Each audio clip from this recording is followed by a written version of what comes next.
Hello बच्चों, क्या हाल चाल। बच्चों आज है गैसियस स्टेट लेक्चर नंबर 4। पहले 3 लेक्चर्स आपको देखने जरूरी हैं यदि आज का लेक्चर आपको समझना है तो। लेक्चर नंबर 3 तक हम लोग गैसियस स्टेट के जो अलग अलग गैस लॉज थे उनको पढ़ रहे थे। आज हम लोगों को उसी गैस लॉज की कड़ी में बॉयल्स लॉ के बाद जो दूसरा लॉ आने वाला है चार्ल्स लॉ, उससे और उसके आगे के जो लॉज हैं उनके बारे में पढ़ेंगे बेटा। सो स्टार्ट करते हैं आज का lecture. Let us start with Boyle's law. Sorry, Boyle's law हो चुका है, चार्ल्स लॉ से स्टार्ट करते हैं। सेकेंड जो लॉ है that is Charles law. Charles law के स्टेटमेंट में लिख रहा हूं for a fixed amount of a gas, ये चीज जरूरी है। For a fixed amount of a gas, amount जैसे ही फिक्स करते हैं तो नंबर ऑफ मोल्स फिक्स हो गए। अमाउंट जैसे ही फिक्स किया नंबर ऑफ मोल्स फिक्स किए।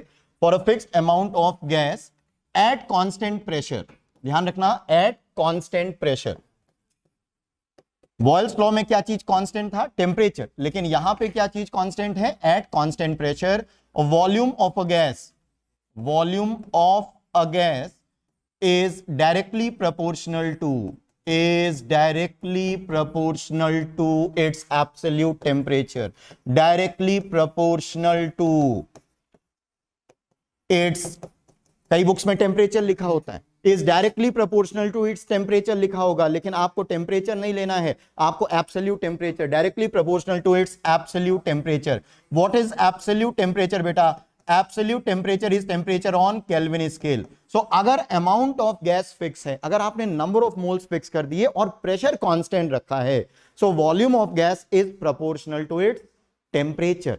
टेम्परेचर ऑन केल्विन स्केल, ये चीज जरूरी है, जिसको हम लोग ऐसे लिख सकते हैं कि V proportional to T, T is capital T, capital T Kelvin पे टेम्परेचर है। प्रोवाइडेड बेटा क्या क्या चीजें कांस्टेंट है? नंबर ऑफ मोल्स कांस्टेंट है और प्रेशर कांस्टेंट है। N और P अगर कांस्टेंट है सो फिर ये लॉ अप्लाई करता है। प्रोपोर्शनलिटी को इक्वलिटी से रिप्लेस करते हैं तो आपको मिलेगा V is equal to KT। और बेटा यहां जो K है वो चार्ल्स लॉ के लिए कांस्टेंट है, और अब हमें मालूम है कि ये K और कुछ नहीं बल्कि NR/P है, NR/P है। N कांस्टेंट है, P कांस्टेंट है, इसलिए पूरा टर्म कांस्टेंट है और ये चार्ल्स लॉ के लिए कांस्टेंट हो गया। So this is the governing equation for Charles law. V is equal to KT, ये गवर्निंग इक्वेशन हो गई चार्ल्स लॉ के लिए, ठीक है। V is equal to KT, V is volume of gas, K is constant, T is temperature on Kelvin scale.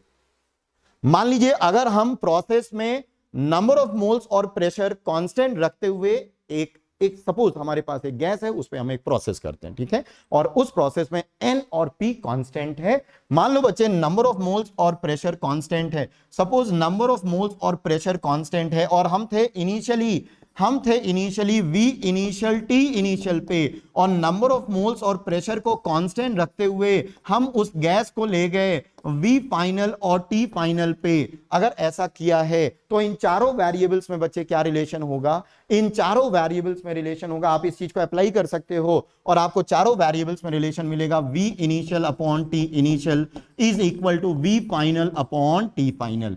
V initial upon T initial is equal to V final upon T final. This is the relation between these 4 variables, right. लेकिन ये तब है बेटा जब pressure constant हो। एक चीज और याद रखना कि कांस्टेंट प्रेशर वाले जो भी प्रोसेसेस होते हैं उनको आइसोबारिक प्रोसेस बोलते हैं। क्या बोलते हैं? Isobaric process. इसको भी मैं लिख देता हूं, कांस्टेंट प्रेशर पे जो भी प्रोसेसेस होते हैं उनको आइसोबारिक प्रोसेस बोलते हैं। Processes occurring at constant pressure, processes occurring at constant pressure, occurring at constant pressure are called isobaric process, right? isobaric process बोलेंगे, ध्यान रखेंगे। बस ये टर्म है बेटा, कभी कभी आ जाता है। तो आइसोबारिक का मतलब है प्रेशर को कांस्टेंट रखना है थ्रू आउट द प्रोसेस। याद रखना सिर्फ इनिशियली और फाइनल प्रेशर सेम हो जाए वो कंडीशन आइसोबारिक की नहीं है। जैसे ही मैं बोलता हूं आइसोबारिक, आइसोथर्मल, तो थ्रू आउट द प्रोसेस वो चीज क्या होनी चाहिए? कांस्टेंट। आइसोथर्मल में through out the process temperature constant होना चाहिए, और आइसोबारिक में थ्रू आउट द प्रोसेस क्या होना चाहिए? Pressure constant, right. Pressure constant होना चाहिए। चलिए अब इस पे बेस हम कुछ ग्राफ बनाते हैं, जैसा कि स्टैंडर्ड प्रोटोकॉल हम लोगों ने फॉलो कर रखा है। हर गैस लॉ में हम पहले गैस लॉ को समझते हैं और फिर गैस लॉ से रिलेटेड ग्राफ बनाते हैं, ठीक है। अब ग्राफ बनाएंगे तो ग्राफ में सबसे पहले कुछ, चलिए आप ग्राफ बनाओगे मेरे लिए, मैं आपको बताता हूं कि चार्ल्स लॉ के लिए आपको क्या क्या ग्राफ बनाने हैं, ठीक है। चलिए आप पहला ग्राफ बनाएंगे, so let us write this heading, graphs related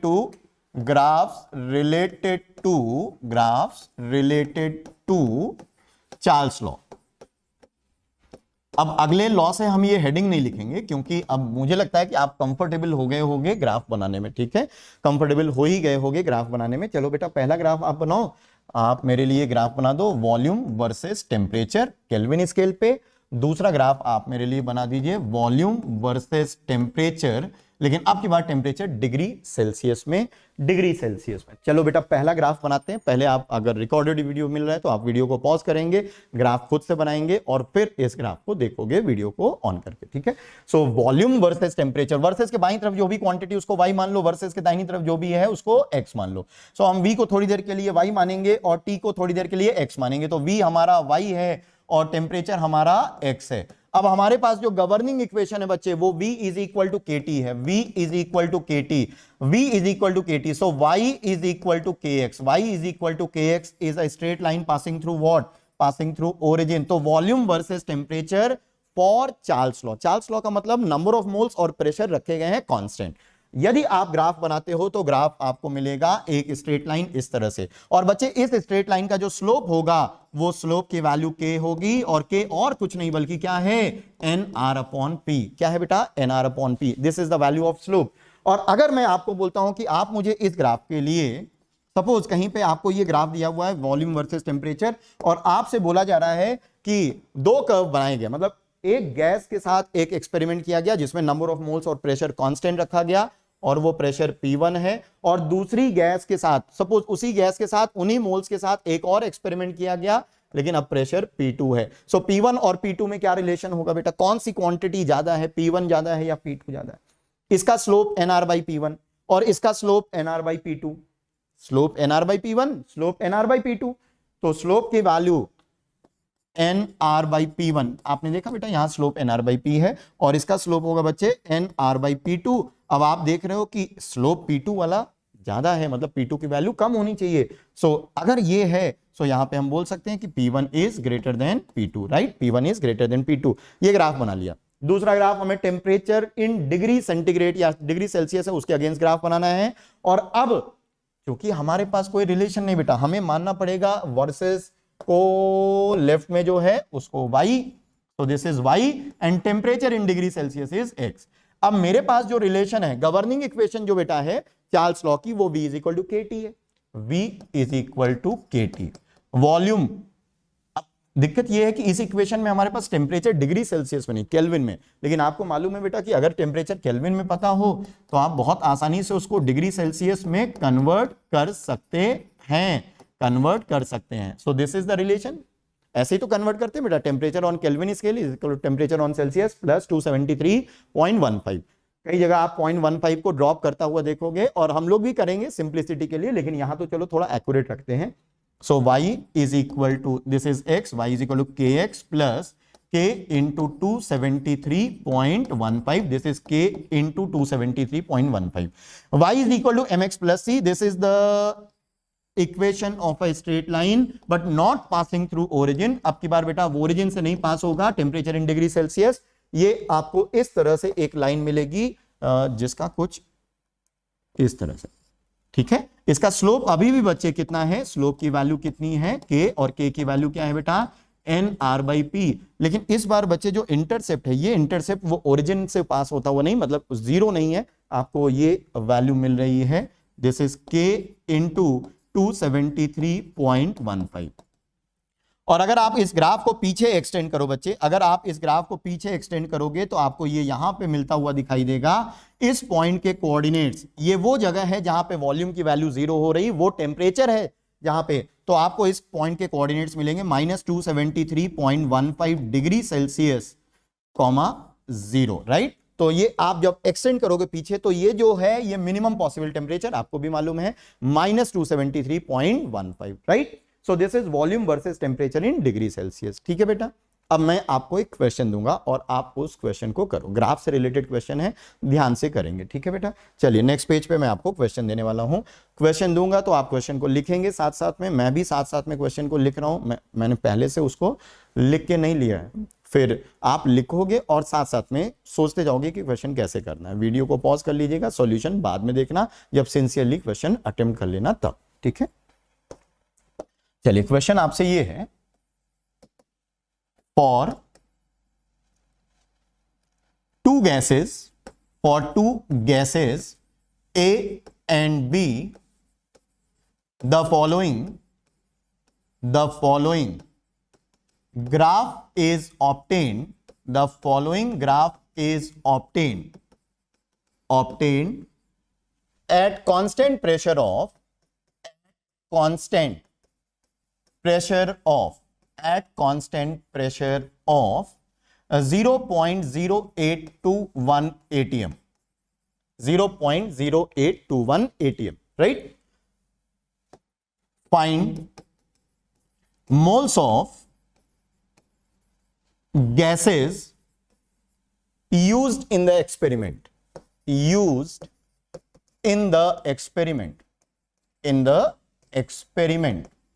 ठीक है।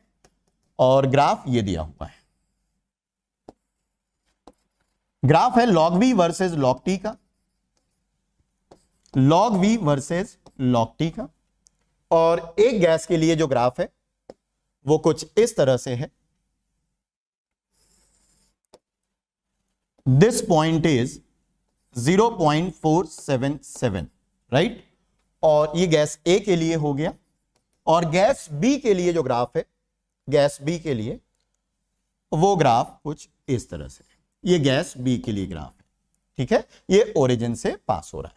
तो आपको ये बताना है कि यहां पे कितने मोल्स ऑफ गैस यूज हुई। वॉल्यूम बेटा लीटर्स में, टेम्परेचर केल्विन में, वॉल्यूम लीटर में है, टेम्परेचर केल्विन में है, और कांस्टेंट प्रेशर 0.0821 एटीएम गिवन है। और आपको बताना है कि ये जो दो गैसेस के साथ एक्सपेरिमेंट किया गया जिसका log v versus log t graph इस तरह से मिल रहे हैं, तो आपको बताने हैं बच्चे कि इनके मोल्स कितने यूज किए गए होंगे इस एक्सपेरिमेंट में, ठीक है।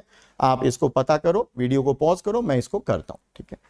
अब सबसे पहली बात तो ये कि अगर आपको log v versus log t का ग्राफ प्लॉट करना है तो आपको समझना होगा, और प्रेशर की वैल्यू बेटा कांस्टेंट है, देखो कांस्टेंट प्रेशर दे रखा है, प्रेशर कांस्टेंट है, और log v versus log t, तो एक क्लियर हिंट है कि कहीं ना कहीं हमें चार्ल्स लॉ को यूज करना है, v is equal to K T को, ठीक है। हमें कौन सी इक्वेशन यूज करनी है बच्चे, v is equal to K T, क्योंकि प्रेशर कांस्टेंट है। अब दोनों तरफ log ले लेते हैं, तो log v is equal to log of K T को, log ऑफ के टी को आप क्या लिखने वाले हो, आप लिखने वाले हो log t plus log k, यही तो लिखोगे, log t plus log k। log v को y मानना है, इसको y मान रखा है आपने, और इसको x मानना है बेटा, इसको क्या मानना है y, और इसको बच्चे x मानना है, ठीक है। सो इसको मैं y मान रहा हूं, y is equal to x plus log k। अब क्या है, इसको आप कंपेयर कर दो, y is equal to mx plus c से। सो आपको एक स्ट्रेट लाइन मिलेगी जिसका स्लोप 1 मिलेगा। क्या आपको स्ट्रेट लाइन यहां दिख रही है, बिल्कुल, स्लोप ये 1 मिलेगा, मतलब ये यहां से एंगल जो होगा वो कितना होगा 45 डिग्री, और इसका भी एंगल कितना होगा 45 डिग्री, ठीक है बेटा। अब ये जो इंटरसेप्ट की वैल्यू है वो log k है, और याद रखना k और कुछ नहीं बल्कि nr अपॉन p है। चार्ल्स लॉ में जो k है वो क्या है, nr अपॉन p। सो ये जो इंटरसेप्ट है, this intercept on y axis, this intercept on y axis is nothing but nr upon p, log nr upon p, so log k for gas a। now for a gas बताइए intercept कितना है, intercept कितना है, intercept for a gas is log na r upon p, यही तो आएगा, यही तो log k है। k की वैल्यू आपको मालूम है बेटा nr अपॉन p है, तो गैस a के लिए जो इंटरसेप्ट आएगा वो log NaR अपॉन p, और इसकी वैल्यू दे रखी है 0.477, इसकी वैल्यू दे रखी है 0.477। जैसे ही 0.477 आता है तो आपके दिमाग की घंटी बजनी चाहिए कि ये वैल्यू तो log 3 है, 0.477 और कुछ नहीं बल्कि क्या है बेटा log 3। So this is equal to log 3, right. अब ये log गया, NaR अपॉन p की वैल्यू 3 है। अगर आप गौर से देखो तो p की वैल्यू और r की वैल्यू सेम 0.0821, और ये r की वैल्यू भी 0.0821, तो नंबर ऑफ मोल्स, तो log Na into 0.0821 upon pressure कितना है बच्चे, प्रेशर भी 0.0821 और इसकी वैल्यू log 3 है। So this all goes, number of moles for A is 3, number of moles for A is 3। अब B के मोल्स कैसे पता करेंगे? B के लिए इंटरसेप्ट 0 है, अगर B के लिए बात करें तो इंटरसेप्ट 0 है। So for gas B intercept which is log NBR upon P, this is 0 और 0 को आप लिखोगे log 1, राइट? सो NBR upon P की वैल्यू है 1 और R और P तो वैल्यूज बराबर दे रखी हैं, तो NB की वैल्यू कितनी हो जाएगी बेटा? 1। Number of moles of B is 1, number of moles of A is 3। ठीक है, log V versus log T का जो ये ग्राफ दो गैसेस के लिए दिया हुआ है, इन वैल्यूज के साथ B के मोल्स कितने आते हैं? 1 और A के मोल्स कितने आते हैं? 3। ठीक है, क्या ये पॉइंट क्लियर है? क्या ये इंटरसेप्ट नेगेटिव हो सकता है? बिल्कुल हो सकता है बेटा। That will depend upon the value of NaR अपॉन P। log NaR अपॉन P की वैल्यू या log NR अपॉन P की वैल्यू नेगेटिव हो सकती है। ठीक है, चलिए अगला जो गैस लॉ है वो है Gay-Lussac's law. so that particular law is third gas law, Gay-Lussac's law।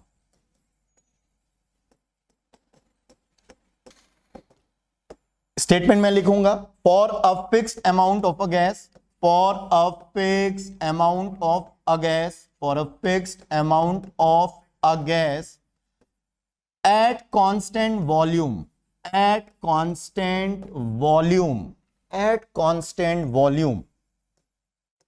अब वॉल्यूम कांस्टेंट है, चार्ल्स लॉ में प्रेशर कांस्टेंट था और बॉयल्स लॉ में टेम्परेचर कांस्टेंट है। सो यहां पे वॉल्यूम कांस्टेंट है। Eight constant volume pressure of a gas, pressure of a gas is directly proportional to, is directly proportional to, is directly proportional to its absolute temperature, its absolute temperature, absolute temperature, right? Mathematically इसको कैसे लिखोगे? Mathematically कैसे लिखेंगे? Mathematically हम लिख सकते हैं P proportional to T, provided क्या क्या चीजें कांस्टेंट है, provided number of moles and volume are kept constant, right? So this is P proportional to T, यही है लॉ, Gay-Lussac's लॉ। और प्रोपोर्शनलिटी को हटाओ, इक्वलिटी लॉ, तो फटाफट इसको निपटाते हैं। P is equal to KT और अब यहां से K की वैल्यू क्या आएगी? K की वैल्यू NR अपॉन V आएगी। क्या आएगी बच्चे? K की वैल्यू NR अपॉन V आएगी।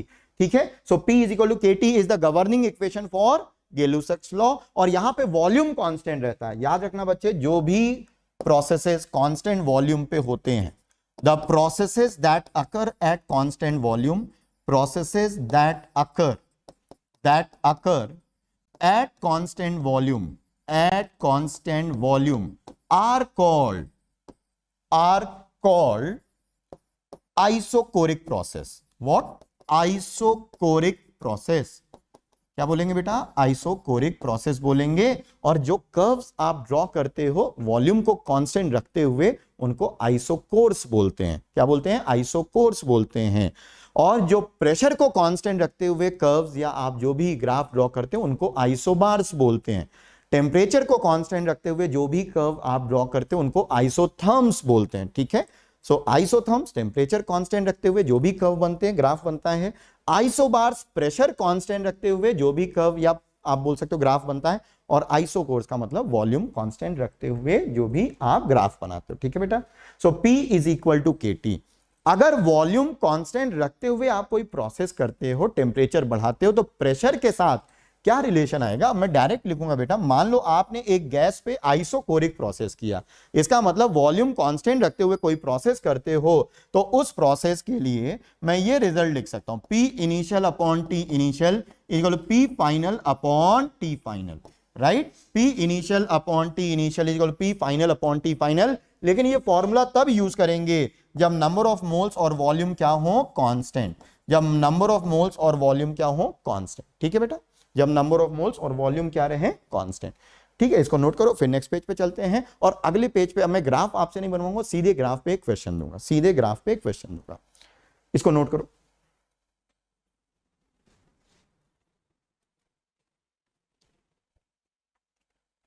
चलिए क्वेश्चन क्वेश्चन ये है आपसे,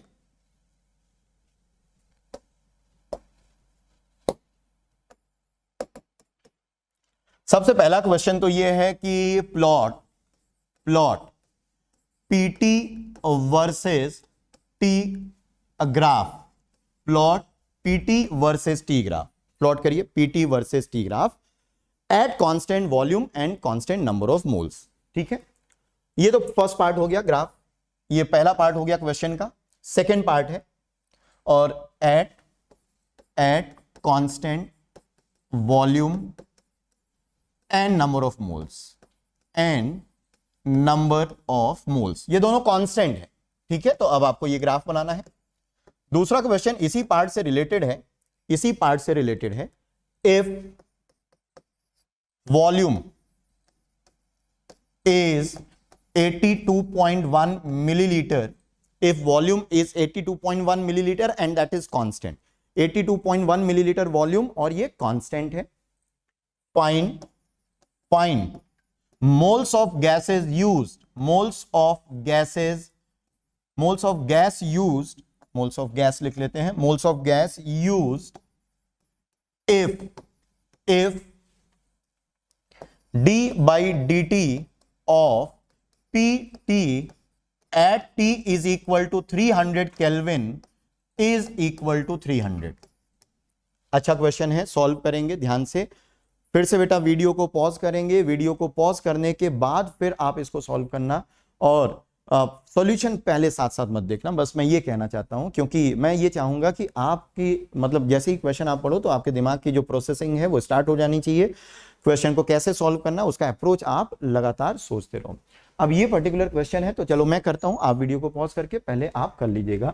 पीटी वर्सेस टी ग्राफ है ना, तो हमें ये ग्राफ प्लॉट करना है। याद रखना नंबर ऑफ मोल्स और वॉल्यूम रखे गए कांस्टेंट, यदि एन और वी रखा गया है कांस्टेंट और हमें ये ग्राफ बनाना है, तो देखो कैसे ग्राफ बना सकते हो आप। इस ग्राफ को आप इस तरह बनाइए, पीटी को हमें, चलिए ग्राफ बनाते हैं। तो हमें एक्स एक्सिस पे बच्चे टेम्परेचर लेना है और वाई एक्सिस पे प्रेशर इनटू टेम्परेचर। हम प्रेशर टेम्परेचर को y मान लेते हैं थोड़ी देर के लिए और टेम्परेचर को x मान लेते हैं। अब चूंकि नंबर ऑफ मोल्स और वॉल्यूम कांस्टेंट है, नंबर ऑफ मोल्स और वॉल्यूम कांस्टेंट है, सो आप बोल सकते हो कि pressure is equal to k into T. Since volume and number of moles is constant, since तो that is Y p is equal to kt।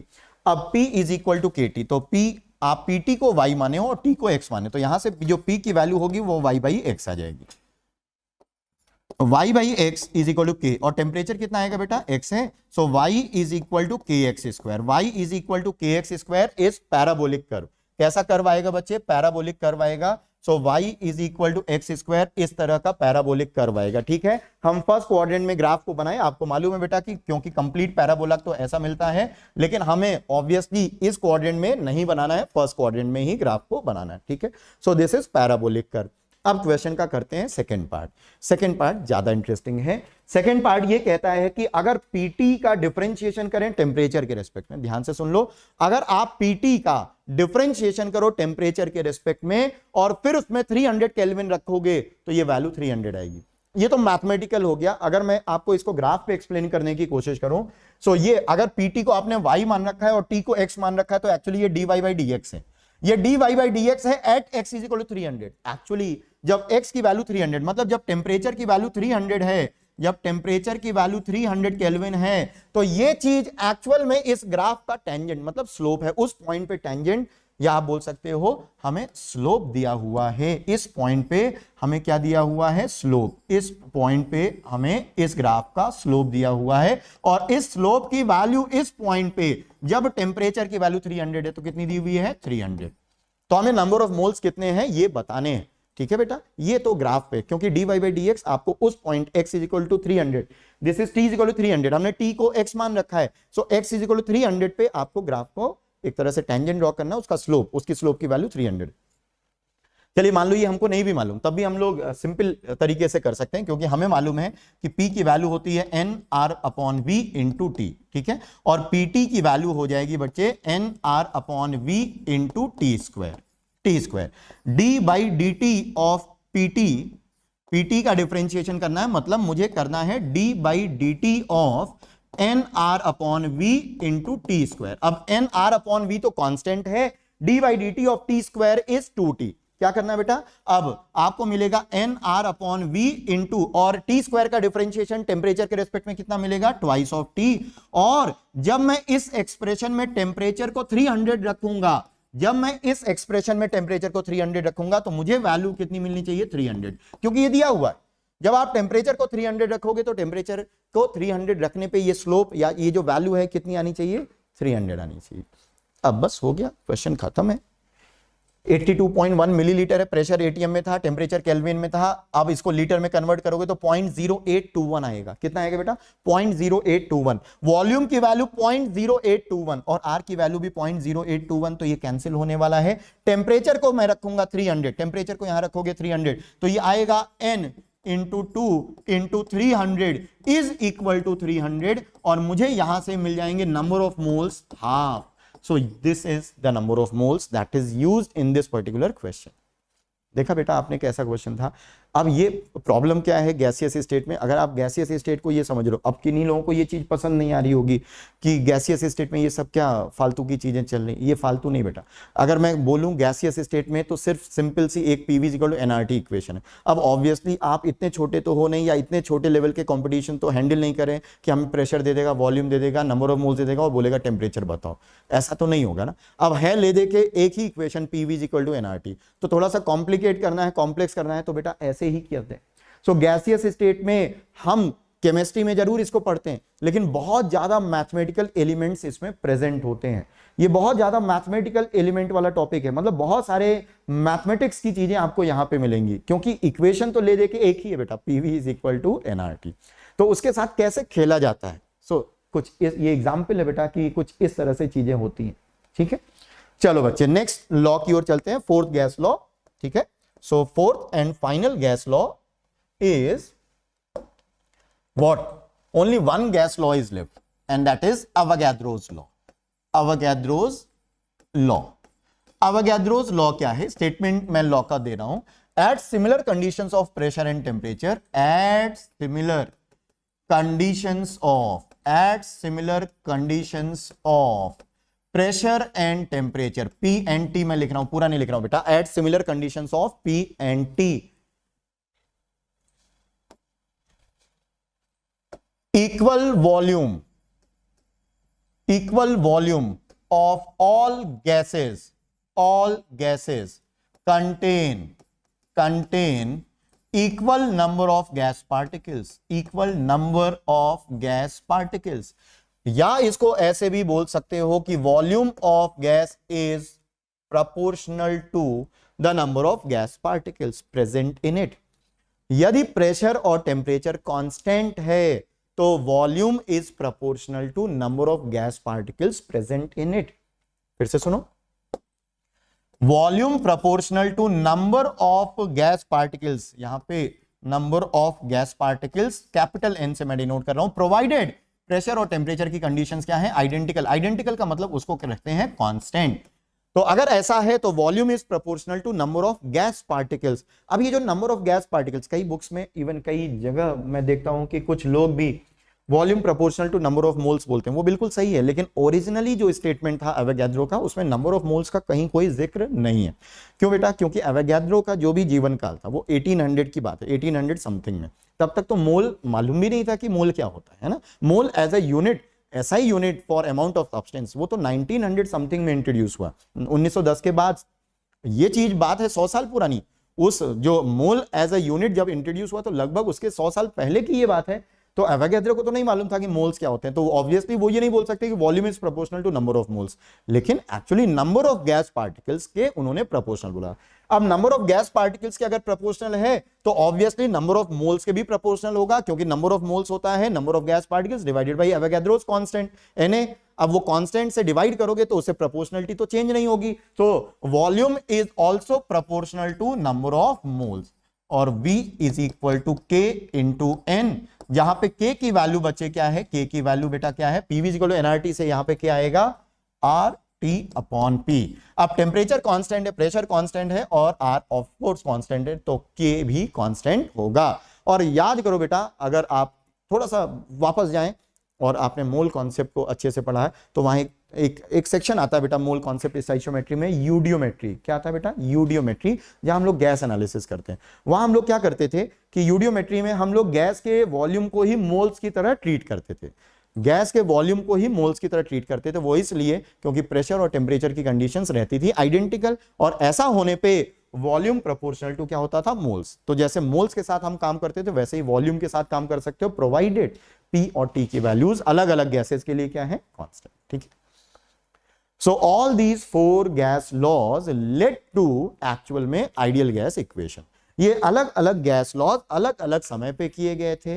ये रियल गैसेस के साथ किए गए थे, लेकिन इन रियल गैसेस के साथ ये ऐसी कंडीशंस में करते हैं कि almost ideal gas behaviour show करते हैं। ठीक है, क्योंकि बच्चों के मन में क्वेश्चन आता है कि सर मतलब एक्सपेरिमेंट तो ऑब्वियसली रियल गैस से हुए होंगे, तो ये आइडियल गैस इक्वेशंस को कैसे डिनोट करते हैं? तो मैं बता दूं, कंडीशंस ऐसी बेटा, इतने लो प्रेशर, आगे जब हम लोग रियल गैस पढ़ेंगे तो हम लोग ये देखेंगे कि लो प्रेशर में ये जो रियल गैसेस होती हैं उनका बिहेवियर ऑलमोस्ट आइडियल जैसा ही होता है। तो ऑलमोस्ट, मैं ये नहीं कह सकता हूं कि 100% आइडियल होगा, लेकिन almost it will be like ideal gas only. So all these 4 gas laws led to PV is equal to nRT. Finally हमारे लिए जो इंपॉर्टेंट है that is PV is equal to nRT। और अगर कभी आपको स्ट्राइक न करे कि कौन से लॉ को अप्लाई करना, चार्ल्स लॉ, बॉयल्स लॉ, कौन सा लॉ अप्लाई करना किसी पर्टिकुलर प्रॉब्लम में, तो जरूरत नहीं है। Use PV is equal to nRT। Identify 2 situation, use PV is equal to nRT। क्या मैंने कहा? 2 सिचुएशन आइडेंटिफाई करो और PV is equal to nRT दोनों सिचुएशन पे आप अप्लाई कर दो और डिवाइड कर दोगे तो most of the things cancel out, जो भी कांस्टेंट होता है। जैसे एक एग्जांपल मैं आपको देता हूं। एग्जांपल है, एक क्वेश्चन करते हैं। क्वेश्चन ये बेटा कि अब मैं पूरा लैंग्वेज नहीं लिख रहा हूं, आप ध्यान से सुनना क्वेश्चन को। So there is a lake which is 10.336 metre deep. So this is a lake, right? This is a lake which is 10.336 metre deep, 10.336 metre deep lake. तो ऑब्वियसली लेक में कौन सा फ्लूइड होगा ये बताने की जरूरत नहीं। कई बार कुछ बच्चे ये भी पूछते हैं सर लेक में कौन सा लिक्विड है। ऑब्वियस है, ये मैंने आपको बताने वाला। और कई बार बच्चे ये भी पूछते हैं कि सर लेक ओपन कंटेनर है या क्लोज कंटेनर, ओपन कंटेनर है या क्लोज कंटेनर लेक। तो बताओ आप, ओपन कंटेनर है या क्लोज कंटेनर? ऑब्वियस है ओपन कंटेनर। बाहर का प्रेशर कितना है बेटा? 1 atm। So this is atmospheric pressure और बाहर का प्रेशर है 1 atm। So there is a lake which is 10.336 metre deep, right? और उसमें क्या होता है कि बॉटम पे एक इंस्टेंट पे एक एयर बबल रिलीज किया जाता है। सपोज कोई डाइवर था, डाइवर ने एक एयर बबल रिलीज किया, ठीक है, बॉटम पे बेटा, यहां बॉटम पे एक एयर बबल रिलीज किया जाता है। ये एयर बबल को आप स्फेरिकल इन शेप मान लेना। जो भी मैं बात बोल रहा हूं प्लीज आप नोट कर लेना। एयर बबल को स्फेरिकल इन शेप मान लेते हैं। एयर बबल का रेडियस बच्चे 1 सेंटीमीटर है बॉटम पे, ठीक है। यहां बॉटम पे जो टेम्परेचर है वो T है। अब ये एयर बबल राइज करना शुरू करता है और सरफेस पे कुछ देर के बाद पहुंच जाता है सरफेस पे। सो क्वेश्चन ये है कि यदि सरफेस पे टेम्परेचर 40 है, सरफेस पे टेम्परेचर 40, एब्सोल्यूट टेम्परेचर यहां T है और यहां 40 है। सो अगर सरफेस पे टेम्परेचर 40 है तो सरफेस पे रेडियस की वैल्यू क्या होगी? ये एयर बबल जो बॉटम पे रिलीज हुआ है सरफेस पे राइज करता है। बॉटम पे उसका रेडियस 1 सेंटीमीटर है, सरफेस पे पहुंचने पे उसका रेडियस बताइए अगर बॉटम पे टेम्परेचर T है और सरफेस पे टेम्परेचर 40 है। तो इस क्वेश्चन को करने के लिए जैसा मैंने कहा कि प्रॉब्लम जब PV इक्वल टू nRT की आती है तो identify 2 situation, use PV equal to nRT in both the situations and divide, ठीक है, डिवाइड कर दो। Most of the things get cancel out, जो भी कांस्टेंट चीजें होंगी वो कैंसिल आउट हो जाएंगी, आपको डिजायर्ड रिजल्ट मिल जाएगा। सो यहां पे बेटा अब फिर से वीडियो को पॉज करो और आप जल्दी से आंसर बताओ, मैं करता हूं इसको। यहां पे 2 सिचुएशन आइडेंटिफाई करनी है, तो एक सिचुएशन हो गई बॉटम पे और एक सिचुएशन हो गई सरफेस पे, ठीक है। मच्छर, डेंगू मच्छर, ठीक है, एक बॉटम पे हो गया और एक सरफेस पे हो गया। अब ये जो बॉटम पे प्रेशर है वो कितना होगा बेटा? बॉटम पे प्रेशर 2 कारण से है। एक बाहर का प्रेशर एटमॉस्फेयर का लग रहा है, वो तो है ही है, लेकिन ये जो 10.336 मीटर का जो वाटर कॉलम है, ये वाला जो वाटर कॉलम है इसका भी एक फ्लूइड प्रेशर लग रहा होगा। और आपको मालूम है कि 10.336 metre of water column exerts a pressure of 1 atm, कितना ATM? 1 ATM. So total pressure अगर मैं बॉटम पे आपको बोलूं कि प्रेशर बेटा बॉटम पे कितना है, सो प्रेशर होगा 2 एटीएम। क्यों? बाहर का प्रेशर 1 एटीएम और 10.336 मीटर कॉलम का भी pressure 1 ATM. So this makes 1 + 1 2 ATM. So bottom पे प्रेशर हो गया बच्चे 2 एटीएम और ऑब्वियसली सरफेस पे तो प्रेशर है 1 ATM. Now let us apply PV is equal to nRT। सबसे पहले बॉटम पे अप्लाई करो PV is equal to nRT। Bottom पे अप्लाई करोगे pressure PV is equal to nRT। Pressure कितना है? 2।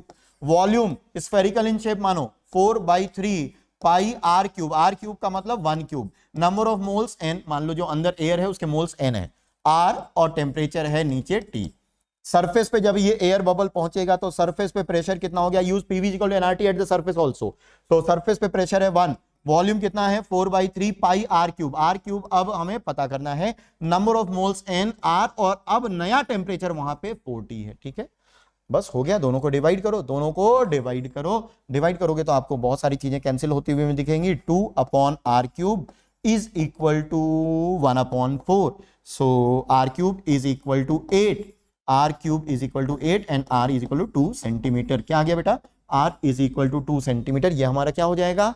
आंसर हो जाएगा। ठीक है, ये हमारा क्या हो गया बच्चे? आंसर हो गया। आपने देखा कि हमने कोई लॉ अप्लाई नहीं किया, हमने कुछ भी, हम सब भूल गए। हमने जो 4 एक्सपेरिमेंटल गैस लॉस पढ़े थे सब भूल गए बेटा, और हमने सिर्फ PV is equal to nRT apply किया। और PV is equal to nRT apply करके 2 सिचुएशन पे अप्लाई किया, एक बॉटम पे और एक सरफेस पे, और आपको डिजायर्ड रिजल्ट मिल गया। क्योंकि अब आपको यही करना है। अब आपको ये जैसे ही क्वेश्चन आएगा तो आपको ये नहीं दिमाग में सोचना है कि ये बॉयल्स लॉ का क्वेश्चन है, चार्ल्स लॉ का है, या किस लॉ का क्वेश्चन है, ये कभी भी नहीं सोचना है। आप सोचो ये PV is equal to nRT का क्वेश्चन है। किसका क्वेश्चन है? PV is equal to nRT का। ठीक है, बस इसको देखना है। ठीक है बेटा, अब चूंकि इसमें बहुत सारी चीजें आती है और मुझे आपको बस एक चीज और समझानी, यहाँ पे ग्राफ से रिलेटेड जब क्वेश्चन आएगा तो थोड़ा केयरफुल रहना है, क्योंकि ग्राफ से रिलेटेड क्वेश्चन आते ही आते हैं। जैसे मैंने बोला कि चूंकि बहुत सिंपल सा एक PV इक्वल nRT पे तो क्वेश्चन मिलेगा नहीं। ऑफ कोर्स इसमें मैथमेटिकल एलिमेंट्स इंट्रोड्यूस किए जाते हैं और मैथमेटिकल एलिमेंट्स में फिर ग्राफ एक पोर्शन होता है। बच्चों यहाँ ग्राफ कन्वर्जन भी आपको आना चाहिए, एक ग्राफ से दूसरे ग्राफ में जाना। ये थर्मोडायनेमिक्स में भी हम लोग अक्सर यूज करेंगे और यहाँ पे भी आपको एक ग्राफ कन्वर्जन आना चाहिए। ठीक है, सो ग्राफ कन्वर्जन को हम लोग थर्मोडायनेमिक्स में कवर करेंगे, अभी के लिए छोड़ते हैं। अभी के लिए मैं ये मानता हूं कि आपको बेसिक ग्राफ्स मालूम है। अब मैं वो जितने भी बेसिक ग्राफ थे उनको यहां पे समराइज करने वाला, तो समरी ये है। सो समरी ऑफ ग्राफ, जो भी अभी तक हम लोगों ने इंपॉर्टेंट, अब जो पूछे जाते हैं बेटा और जो अपने लिए काफी ज्यादा इंपॉर्टेंट है वो मैं आपको यहां पे सारी चीजें बताने जा रहा हूं। अब ध्यान से सुनना, आगे जो भी चीज हम लोग बताने जा रहे हैं तो हम ये मान रहे हैं कि नंबर ऑफ मोल्स फिक्स है, मतलब अमाउंट फिक्स है। अमाउंट फिक्स है बेटा, ये कांस्टेंट है। ठीक है, अब यदि नंबर ऑफ मोल्स कांस्टेंट है और आपका जो ग्राफ है वो P वर्सेस V का है और हाइपरबोलिक ग्राफ है, P वर्सेस V का ग्राफ हाइपरबोलिक है, इसका मतलब है कि टेम्परेचर क्या है? कांस्टेंट। प्लीज आपको लगेगा कि ये सब चीजें फालतू है, नहीं नहीं नहीं नहीं, नहीं। आप देखना कि ये कितनी इंपॉर्टेंट है। आज अभी आगे इसके आगे बाद हम लोग क्वेश्चंस करेंगे। आज क्वेश्चन सेशन है, बाद में आप बोल सकते हो क्वेश्चन सेशन में आपको ही इन क्वेश्चंस का आंसर्स करना है। ठीक है, टेम्परेचर कांस्टेंट है, प्रेशर टेम्परेचर। यदि दूसरा ग्राफ हम P वर्सेस 1/V का ग्राफ अगर बनाएं और यदि वो ग्राफ ओरिजिन से पास होता हुआ दिखे तो इसका मतलब है, ओरिजिन से पास होने का मतलब नंबर ऑफ मोल्स कांस्टेंट है, तो टेम्परेचर क्या होना चाहिए? कांस्टेंट। और इस ग्राफ का स्लोप कितना होता है? P वर्सेस 1/V, ग्राफ का स्लोप बताइए, ओरिजिन से पास हो रहा है तो स्लोप की वैल्यू क्या होगी? nRT।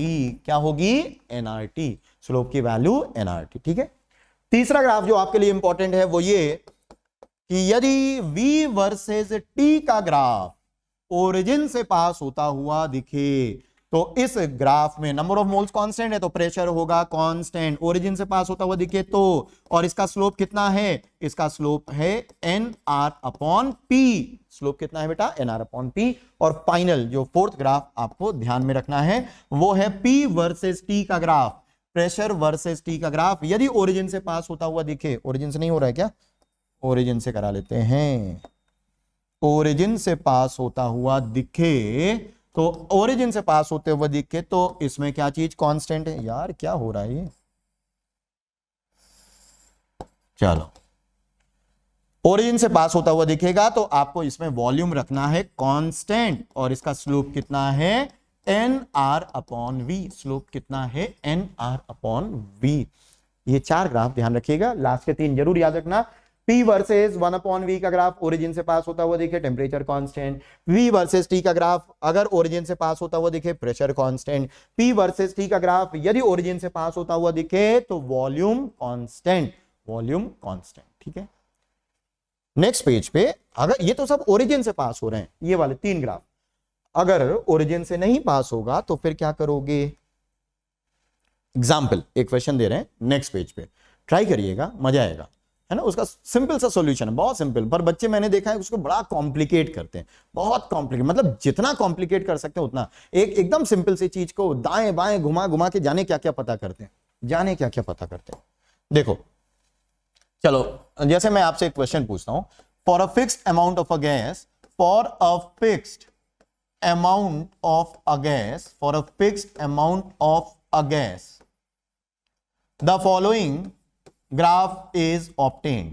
The following graph is obtained. Graph is obtained. Obtained. कौन सा graph? P versus 1 upon V, P versus 1 upon V, और इसका जो ग्राफ है वो कुछ इस तरह से है। इसका जो ग्राफ है वो कुछ इस तरह से है।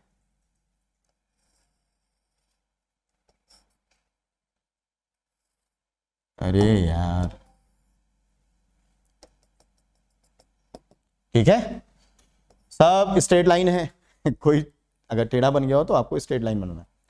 सो अब मैं यहां पे कुछ पॉइंट्स लिख देता हूं। सो this is 1, this is 2 and this is 3, right. This is 1, this is 2 and this is 3। Question ये है कि give the relative order of temperatures, give the relative order of temperatures at 1, 2 and 3, 1, 2 and 3। मतलब आपको ये बताना है T1 यहां पे 0.1 पे टेम्परेचर T1 है, 0.2 पे टेम्परेचर T2 है और 0.3 पे टेम्परेचर T3 है। तो आपको बताना है T1, T2 और T3 में रिलेशन कि कौन सा बड़ा है, कौन सा छोटा है या बराबर है, आपको ये बताना है। ठीक है, आपको ये बताना है। ठीक है, कैसे करेंगे देखो, आपको क्या बताना था कि T1 और T2 और T3 टेम्परेचर्स में कौन किससे ग्रेटर है, कौन किसके इक्वल है, कौन किससे लेस है। Basically you have to give a relative order of these temperatures, 3 temperatures. सो P वर्सेस 1 अपॉन V का ग्राफ है। अब यहां पे प्रेजेंस ऑफ माइंड चाहिए, P वर्सेस 1 अपॉन V का ग्राफ। अब हमें याद है कि P वर्सेस 1 अपॉन V का ग्राफ यदि ओरिजिन से पास होता तो temperature constant. P versus 1 upon V का ग्राफ अगर ओरिजिन से पास होता तो टेम्परेचर कांस्टेंट होता है। सो अब यहां पे प्रॉब्लम ये है कि ये वाला जो ग्राफ है पहला और दूसरा, देखो ये वाला 1 से 2 वाला ग्राफ ओरिजिन से पास नहीं हो रहा है, ओरिजिन से पास नहीं हो रहा, कोई बात नहीं, हम ओरिजिन से पास करा देते हैं। एक काम करो, फर्स्ट वाले पॉइंट को ओरिजिन से कनेक्ट कर दो। ये एक स्ट्रेट लाइन है, ये एक स्ट्रेट लाइन है, देखो ना, ये एक स्ट्रेट लाइन है, ओरिजिन से पास हो रही है, ये एक स्ट्रेट लाइन है, ओरिजिन से पास हो रही है, दिख रही है आपको। इसका स्लोप क्या होगा? P वर्सेस 1 अपॉन V का ग्राफ ओरिजिन से पास होता है तो स्लोप कितना होता है nRT, और टेम्परेचर यहां T1 है तो इसका स्लोप होगा nRT1, राइट, nRT1। ठीक है ठीक है ठीक है ठीक है। ये सेकंड वाला, इसका स्लोप क्या होगा nRT2, और इसका भी स्लोप nRT3। भाई थर्ड वाला कनेक्ट करोगे तो nRT3 होगा।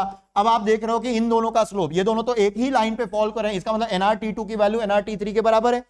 इस लाइन का स्लोप और इस लाइन का स्लोप सेम ही तो है, इसका मतलब nRT2 की वैल्यू nRT3 के बराबर है, nRT2 की वैल्यू nRT3 के बराबर है। सो T2 की वैल्यू T3 के बराबर है, T2 की वैल्यू T3 के बराबर। ठीक, temperature at second is equal to temperature at third, T2 और T3 बराबर।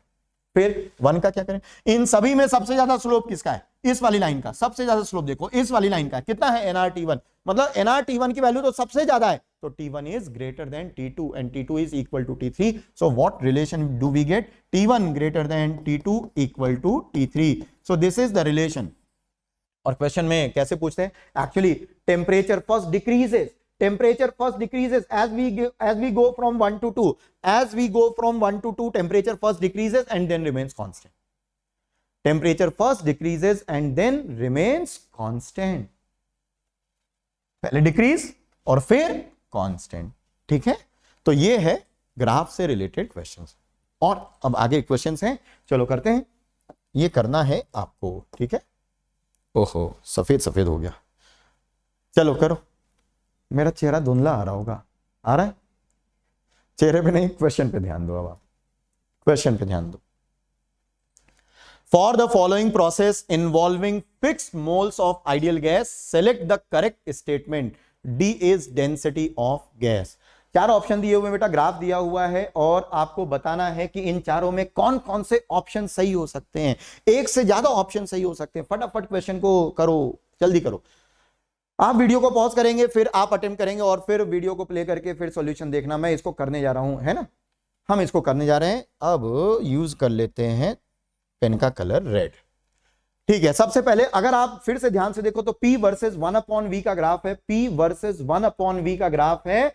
और ये वाला जो पॉइंट है, अगर मैं ये ओरिजिन है बेटा, ये वाली लाइन का जो स्लोप है, ये वाली लाइन का जो स्लोप है उसको मैं लिखूंगा NRTA, क्योंकि P वर्सेस 1/V का ग्राफ यदि ओरिजिन से पास हो तो उसका स्लोप होता है NRTA हो जाएगा। ठीक है, okay, NRTA, right, this is NRTA। अच्छा, यहां से ये वाला कितना होगा? ये होगा NRTC, और इधर लिखोगे NRTB, तो इधर स्लोप होगा NRTB। और आप ये तो स्ट्रेट लाइन एक ही है, इसका मतलब TC is equal to TB, TC is equal to TB, और TA की वैल्यू सबसे ज्यादा है, TA की वैल्यू सबसे ज्यादा, क्योंकि इस लाइन का स्लोप सबसे ज्यादा। तो एक रिलेशन तो आ गया, TA is greater than TC equal to TB। कोई ऑप्शन में दिख रहा है क्या? कहां है TA, दिस देखो, ये option number A, TA is greater than TB equal to TC। तो B और C का तो टेम्परेचर सेम है, लेकिन A का टेम्परेचर सबसे ज्यादा, तो A ऑप्शन तो हो गया। अरे टिक्का नहीं लग रहा है, ठीक है, A ऑप्शन हो गया। अब एक और ऑप्शन, दो और ऑप्शन, और कितने ऑप्शन चेक करने? 3 ऑप्शन चेक करने हैं। ये वाला तो ऑब्वियसली नहीं होगा, ये तो नहीं होगा। ठीक है बेटा, डेंसिटी हमें चेक करना है। ए की डेंसिटी बी के बराबर नहीं, बी की डेंसिटी अब बोल रखा है कि फिक्स मोल्स हैं। अगर मोल्स फिक्स हैं तो बेटा मास फिक्स है ना, मास फिक्स है। डेंसिटी होता मास अपॉन वॉल्यूम। क्या होता बच्चे? डेंसिटी होता mass upon volume. So volume का सारा खेल है। जरा ए और सी वाली लाइन देखो, जरा इस वाले प्रोसेस में देखो। इस वाले प्रोसेस में 1/V की वैल्यू सेम है। 1/V की वैल्यू सेम मतलब वॉल्यूम सेम है। ए से सी में वॉल्यूम सेम है, वॉल्यूम सेम है और मास सेम ही है, तो डेंसिटी भी सेम होगा। इसका मतलब density at C is equal to density at A. कोई ऑप्शन है? डेंसिटी एट, ये ऑप्शन तो नहीं हो सकता। Density at C is equal to density at A, लेकिन चेक करना पड़ेगा कि क्या इसकी डेंसिटी बी की डेंसिटी से कम है। बी पॉइंट पे जो डेंसिटी है, अब यहां पे जरा देखो, यहां पे 1/V की वैल्यू, जरा देखिए 1/V की वैल्यू ज्यादा है। अगर 1/V की वैल्यू ज्यादा है तो वॉल्यूम कम होगा। अरे समझ में आ रहा है कि नहीं? 1/V अगर ज्यादा है तो वॉल्यूम कम होगा, वॉल्यूम कम होगा तो डेंसिटी ज्यादा होगी। सो density at B is more and this is more. So option is A and D, option is A and D. ठीक है, तो ये क्वेश्चन था, ऑप्शन हो जाएगा ए और डी बेटा। इस तरह के क्वेश्चंस आपको मिलते हैं। अगला question, okay, the question is select incorrect graph for ideal gas. आपको इनकरेक्ट ग्राफ सेलेक्ट करने हैं। ये 4 ग्राफ दिए हुए हैं, आपको देखना है कि इनमें कौन कौन से ग्राफ इनकरेक्ट हो सकते हैं। इनकरेक्ट हो सकते हैं, इनकरेक्ट ग्राफ मतलब एक ऑप्शन भी हो सकता है, एक से ज्यादा ऑप्शन भी हो सकते हैं। चेक करो बेटा, चलो चेक करते हैं। पहला ग्राफ है 1/V वर्सेस P।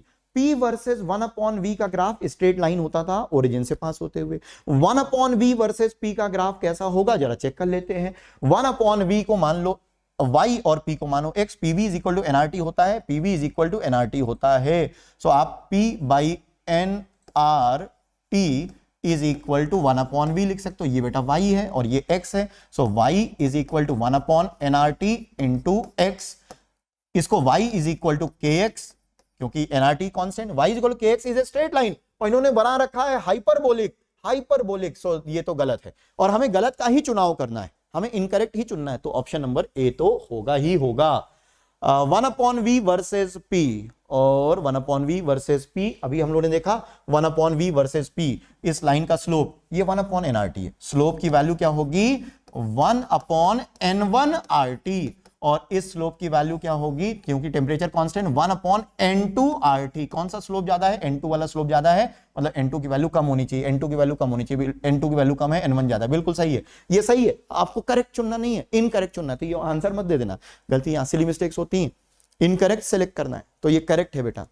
और P वर्सेस 1/V, अब फिर से इसका स्लोप होगा, P वर्सेस 1/V का स्लोप होता है nRT1 और इसका स्लोप हो जाएगा nRT2, और T2 की वैल्यू ज्यादा है, T2 की वैल्यू ज्यादा है, तो ये ऑप्शन तो सही है, ये ऑप्शन सही है, सी वाला ग्राफ सही है, सी वाला ग्राफ बिल्कुल सही है। चलो बेटा डी वाला ग्राफ देखते हैं। V वर्सेस T का ग्राफ ओरिजिन से पास होता है तो इसका स्लोप होता है nR/P, स्लोप होता है nR/P। तो नंबर ऑफ मोल्स तो कांस्टेंट है, मतलब दोनों जगह स्लोप आप लिख सकते हो, यहां लिखोगे nR/P1 और यहां लिखोगे nR/P2। और कौन सा स्लोप ज्यादा दिख रहा है, इधर वाला स्लोप ज्यादा, स्लोप ज्यादा का मतलब P2 कम, P2 कम, P2 तो ज्यादा दे रखा है, ये तो गलत है। तो answer is A and D। आपको इनकरेक्ट ग्राफ चुनना था, the answer is A and D, A and D, A and D। ठीक है, चल एक और क्वेश्चन, नेक्स्ट पेज। क्या बात है, मजेदार क्वेश्चन है। Gas A 1 mole dissociates in a close rigid container. जैसे ही क्लोज कंटेनर आया, रिजिड, रिजिड का मतलब वॉल्यूम कांस्टेंट, फिर से सुन लो, रिजिड कंटेनर का मतलब वॉल्यूम कांस्टेंट है। सो gas A 1 mole dissociates in a close rigid container of volume 0.16 litre. ठीक है, as per following reaction, the reaction is given 2A is equal to 3B plus 2C। A का dissociation हो रहा है एक rigid container में। If degree of dissociation of A is 0.4, right, and remains constant in the entire range of temperature, then correct P versus T graph is। P versus T graph आपको बताना है कि सही ग्राफ कौन सा है। बहुत बढ़िया। सो एक काम करते हैं, ये बना लिया मैंने एक rigid container, close rigid container. अच्छा बेटा, P वर्सेस T ग्राफ। सो हमें P वर्सेस T, तो आपको मालूम है P होता है nR/V into T। P versus T graph, तो आपको चारों ग्राफ स्ट्रेट लाइन दिख रहे हैं, इसका मतलब है y is equal to mx type की इक्वेशन है, y is equal to mx type की इक्वेशन है। तो जो स्लोप होगा वो m होगा, और स्लोप की वैल्यू nR/V, स्लोप की वैल्यू nR/V है। अब वॉल्यूम तो कांस्टेंट है क्योंकि रिजिड कंटेनर है, लेकिन नंबर ऑफ मोल्स रिएक्शन होने के कारण बदल रहे हैं। क्या है सिचुएशन, क्या है बेटा? तो इनिशियली 2A गैस ही है बेटा, is equal to 3B plus 2C। Initial number of moles is 1, T is equal to 0, जिसको मैं इनिशियल टाइम बोल रहा हूं। Number of moles given is 1, 1 में से कुछ मोल्स गए, 1 में से कुछ मोल्स गए, T is equal to T time पे जिस समय सवाल पूछा गया, यहां से मान लीजिए अल्फा मोल चले गए। डिग्री ऑफ डिसोसिएशन बेटा, डिग्री ऑफ डिसोसिएशन अल्फा 0.4, तो मान लीजिए 1 माइनस अल्फा। अगर बेटा ये अल्फा जाएगा तो ये 3 अल्फा/2 बनेगा, क्योंकि अगर ये 2 है तो ये 3 बनता है, तो अल्फा जाएगा तो 3 अल्फा/2 बनेगा, 2 से 2 बनता है मतलब यहां पे अल्फा बनेगा। अच्छा बेटा, अल्फा की वैल्यू मुझे दे रखी 0.4, ये देखो अल्फा की value 0.4, so this is 1 minus 0.4, 1 minus 0.4, this is 3 into 0.4 divided by 2 and this is 0.4, right? ये नंबर ऑफ मोल्स हो जाएंगे बेटा, 1 माइनस 0.4 is 0.6 मोल, ये बेटा हो जाएगा, ये भी हो जाएगा 0.6 मोल, 0.6 मोल, और ये 0.4 मोल। तो अगर मैं n, यहां n बच्चे किसके मोल्स हैं? जब इस कंटेनर में ये 3 गैसेज हैं तो यहां n गैस के मोल्स हैं। अब ये गैस मतलब सभी गैस जो प्रेजेंट है रिजिड कंटेनर के अंदर उनके मोल्स हैं। तो n टोटल कितना होगा बेटा? यहाँ n की वैल्यू सभी गैसेस के मोल्स 0.6 प्लस 0.6 प्लस 0.4 कितना हो गया?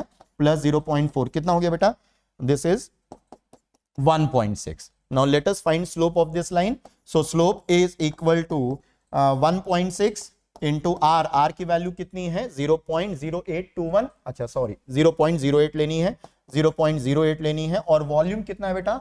0.16, 0.16, राइट, 0.16। तो ये तो स्लोप 0.8 आ रहा है, स्लोप की वैल्यू 0.8 आ रही, स्लोप की वैल्यू 0.8 आ रही है। यहां तो स्लोप की वैल्यू tan थीटा होता है ना, स्लोप कितना होता है बेटा? tan theta. सो यहां तो 0.75 है, यहां 0.8, मतलब the correct option is B, the correct option is B, right, the correct option is B. देखो बेटा करेक्ट ऑप्शन क्या मिलेगा? B option. ठीक है, समझ में आया? ये समझ में आ रहा है ना अल्फा, क्योंकि यहाँ पे थोड़ा सा रिएक्शन स्टोइचियोमेट्री भी यूज की गई है। 2 है 3 बनता है 2 बनता है, तो अल्फा अगर डिग्री ऑफ डिसोसिएशन है ये 3 अल्फा बाई 2 बनेगा, ये अल्फा बनेगा। आई होप कि आपको अल्फा पता है क्या है। Degree of dissociation is moles dissociated upon initial moles taken, right. चलो बेटा नेक्स्ट क्वेश्चन की ओर चलते हैं, देखते हैं। ओके नेक्स्ट क्वेश्चन ये, अब क्वेश्चन ये है, for the below graph which of the following combination is correct. आपको बताना है कौन सा करेक्ट स्टेटमेंट है। N represents mole and P represents pressure. Volume versus temperature का ग्राफ, वॉल्यूम वर्सेस टेम्परेचर का ग्राफ है, और ये ग्राफ ओरिजिन से पास होता हुआ नहीं दिख रहा है, क्योंकि अगर ओरिजिन से पास होता तो उसका स्लोप होता NR अपॉन P। यदि ये ओरिजिन से पास होता तो इसका स्लोप कितना होता NR अपॉन P, लेकिन ये ओरिजिन से पास नहीं हो रहा है, नहीं हो रहा, कोई बात नहीं। फिर क्या पूछा गया है, अब मुझसे पूछा गया है कि ये स्टेटमेंट में कौन सा, ठीक है एक काम करते हैं, मेरा जो मेथड है, मुझे जो सबसे अच्छा लगता है, जिससे मैं प्रॉब्लम को सिंप्लीफाई कर लेता हूं, इसलिए कोई बात नहीं, ओरिजिन से नहीं पास हो रहा है, इसको ओरिजिन से कनेक्ट कर लेते हैं भैया, ओरिजिन से कनेक्ट करो। V वर्सेस T का ग्राफ ओरिजिन से पास हो रहा है तो स्लोप होगा NR अपॉन P, तो इसका स्लोप हो जाएगा NR अपॉन P, और ये N1 मान लो, ये P1 मान लो, और इसका स्लोप हो जाएगा N2R upon P2, N2R upon P2। और ध्यान रखना बेटा, N1R अपॉन P1 की value should be greater than N2R upon P2, क्योंकि ये वाला स्लोप मुझे ज्यादा दिख रहा है। अब पहला स्टेटमेंट है, अगर if N is constant throughout then P at 2, ये कह रहे हैं N कांस्टेंट, अगर N कांस्टेंट है तो ठीक है, ये R by P1 is greater than R by P2, हमारे पास ये कंडीशन होना चाहिए। तो ये कह रहे हैं pressure at second point must be greater than pressure at first point. Pressure at second point अगर P2 ज्यादा होगा, ऑब्वियसली बेटा ये सही है, ये चीज तब वैलिड होगी जब P2 ग्रेटर देन P1 होगा। सो पहला स्टेटमेंट तो सही है, पहला स्टेटमेंट सही है। If N is doubled in moving from first point to second point, then P also doubles in the process। N double करोगे और P भी डबल कर दोगे तो NR अपॉन P की वैल्यू तो कांस्टेंट हो गई ना भाई। अगर नंबर ऑफ मोल्स डबल कर रहे हो और साथ में प्रेशर भी डबल कर रहे हो, अगर N डबल कर रहे हैं और प्रेशर भी डबल कर रहे हैं, इसका मतलब ये वैल्यू NR अपॉन P की वैल्यू तो कांस्टेंट हो गई ना 1 से 2 जाते समय, और ये कांस्टेंट नहीं है, ये कांस्टेंट नहीं है, ये NR अपॉन P की वैल्यू कांस्टेंट नहीं, क्योंकि देखो NR अपॉन P1 है इधर और NR अपॉन P2 है, और N1, और ये दोनों वैल्यूज अलग अलग हैं, ये कांस्टेंट नहीं है बेटा। तो ये चीज सेकंड स्टेटमेंट तो गलत है, सेकंड स्टेटमेंट गलत। If N is constant then P is maximum at 0.1, 0.1 पे तो हमने लिखा P तो कम होगा ना, तो P तो मिनिमम है, तो ये स्टेटमेंट भी गलत है। इसका मतलब the only answer correct is first, only one is true, right, only first is true. ठीक है बेटा, ये हो गए कुछ क्वेश्चंस आइडियल गैसेस पे। एक क्वेश्चन के साथ हम आपको छोड़ जाएंगे, वो है आखिरी वाला क्वेश्चन। ये क्वेश्चन आप क्या करोगे, इस क्वेश्चन में आपको मैच करना है, कॉलम 1 और कॉलम 2 की एंट्रीज को मैच करना है। मैच करने का मतलब है आपको ये जो ग्राफ है करेक्टली मैच करने हैं। 1 upon V square versus P graph, यहां किसर मैच हो रहा है, तो आप क्या करोगे, इसको मैच करोगे। ए के लिए P मैच हो रहा है, Q मैच हो रहा है, R मैच हो रहा है, या S मैच हो रहा है, और ऐसे नीचे तक आएंगे बेटा, ये सभी आइडियल गैसेस के लिए हैं। आप ये ग्राफ मैच करेंगे और कमेंट बॉक्स में, जैसा कि मैं हमेशा बोलता हूं कि कमेंट बॉक्स में आंसर बताओ। कुछ बच्चे तो बताते हैं और कुछ बच्चे सोचते हैं कौन ये पेन ले। प्लीज अगर आप देख रहे हैं, सॉल्व कर रहे हैं, सीरियस हैं, तो प्लीज इसका कमेंट बॉक्स में मुझे आपसे आंसर चाहिए। नहीं आंसर दोगे तो नेक्स्ट क्लास में इसको डिस्कस कर लेंगे। चलो, थैंक यू सो मच।